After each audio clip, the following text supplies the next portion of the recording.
It seems like the perfect place to start this conversation with Ogden. It's cool. I'm excited to welcome to the program a frequent guest here, but the first time that she and I have had a chance to meet and chat, and we're already off to the races of talking about people we know in common in Ogden and just how awesome Ogden is all around. She is from the Ogden Nature Center, and it is my pleasure to welcome back to the show Brandi Bosworth. Good morning. Good morning. Thanks for having me again. Absolutely, always. And it's nice to meet you. I feel kind of like, like I say, I've seen your name go by over the years being here at PCTV. And as we discussed already, we're both huge fans of the O-Town. Yeah, I see you have the lingo down. You're ready to move into Ogden for sure. I think I'm going to get a summer place in Ogden. Yeah, I think you should. I'm a subscriber of that. That's fantastic. Well, let's get specifically to the Ogden Nature Center because, again, a fantastic part of the community up in Ogden, and you've been coming here for a long time to promote the activities and the amenities and everything that you have there. And as it's our first time together, talk a little bit, if you would, about the mission of the Ogden Nature Center and what's happening this summer. So the mission of the Ogden Nature Center, of course, it's really dear to my heart. It's to unite people with nature and to nurture appreciation and stewardship of the environment. And so it's like that three-step where you introduce someone to something and they love it, fall in love with nature, fall in love with all the elements, and then they learn to appreciate it, and then of course they become stewards and nurturers of the environment. And so that's our mission, and we really do that through mostly education programs. School-age children come to the Nature Center, hundreds every day. It's a busy place, but it's magical. Lessons and education out in the field is happening every day there. It's really precious for both the children, their experience, and for the nature that they're learning about. It occurs to me, and especially with respect to working with kids and helping them start on a lifelong love of nature, which of course we here in the Western United States are certainly, in some ways, I think, a little more focused on the world around us.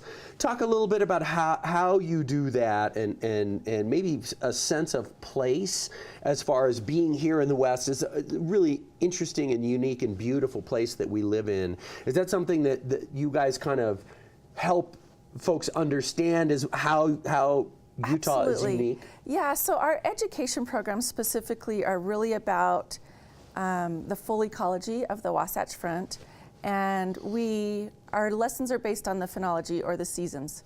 And so, for example, in the fall we're learning about living close to the land and how native peoples might have lived off the land and what that meant to them, like how important it was to have those resources available. So we're learning a lot about resources. In the winter, we might shift into a snowshoeing lesson where they're learning about animal tracking, or older kids are learning about weight load on snowshoes, so there's some math in there.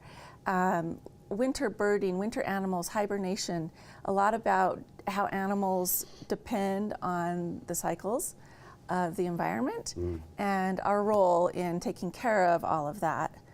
And then in the spring, of course, we'll move into like trees, birds, pond ecology, field ecology.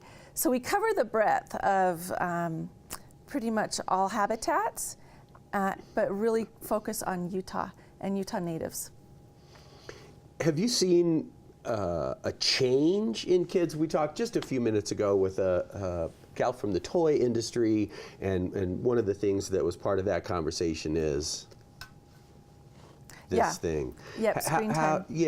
How do you incorporate the reality of that and also foster putting the phone down and just looking at the world around you? It's absolutely true. Kids today are spending so much time on screens and multiple screens. Like when you're watching TV, you have your phone. Like you've got two screens going at once. Yeah. Really common. Again, it's just an opportunity to put that down, keep it in your backpack, and look around and learn and talk about things that are in your environment.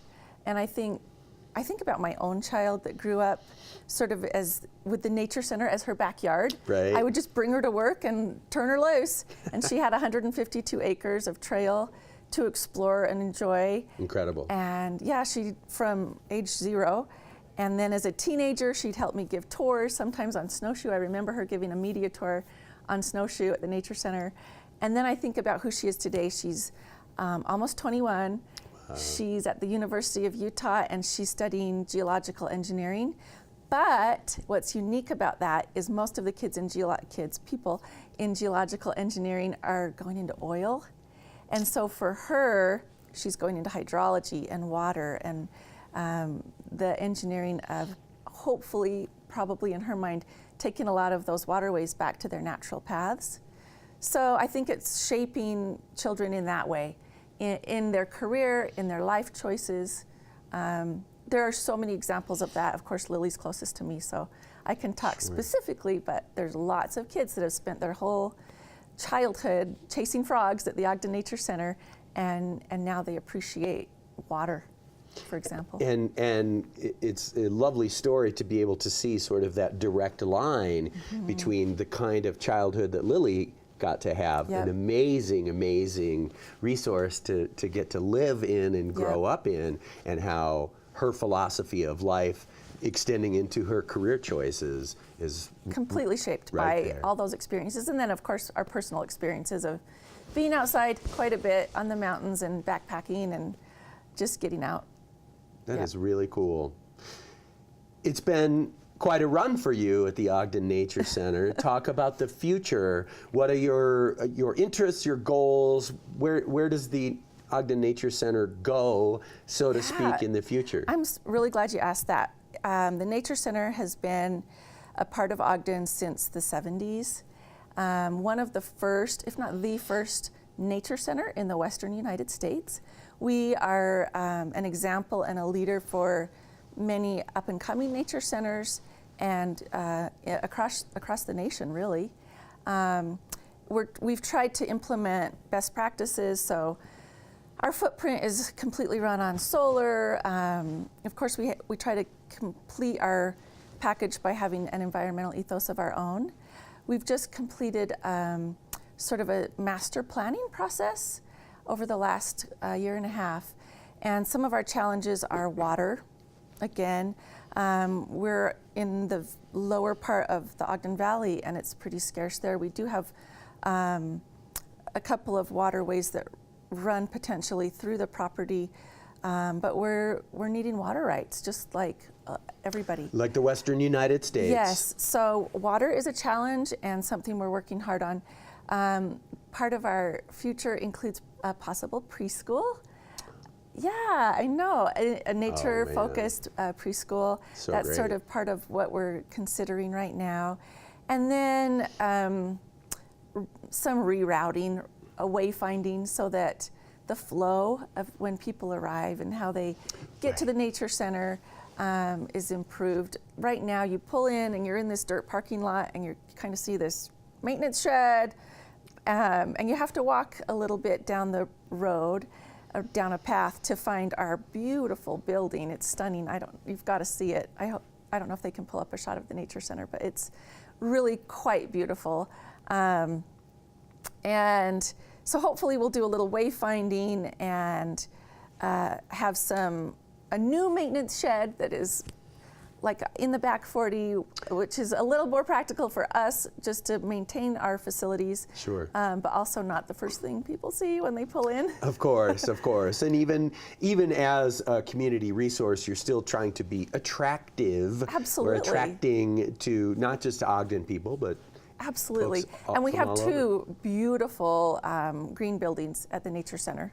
Two of the most gorgeous buildings. Yeah, this is our website. Hopefully it'll maybe filter through to a picture of the building off in the distance. Yes, we did see a quick shot at the beginning, and I'm sure the automatic rotate on this. So this is a field, and of course we haven't talked about the birds of prey at the Ogden Nature Center, but we have a nice exhibit of live birds of prey, and of course lots of just wild beauty year-round. Yeah.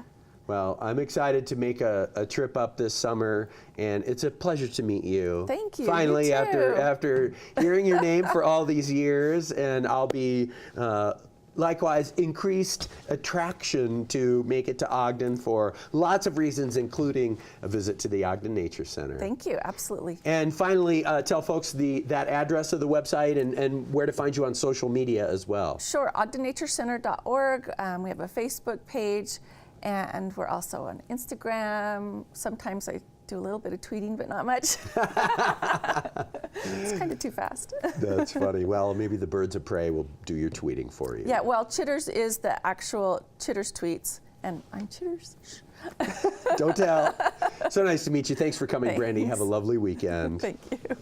OgdenNatureCenter.org, a beautiful place included in your summertime plans. Get the kids in the car no matter where you are and head out and have a lovely time and learn a few things about nature here in the West as well. Quick break. We'll be back with more after this. Please stay tuned.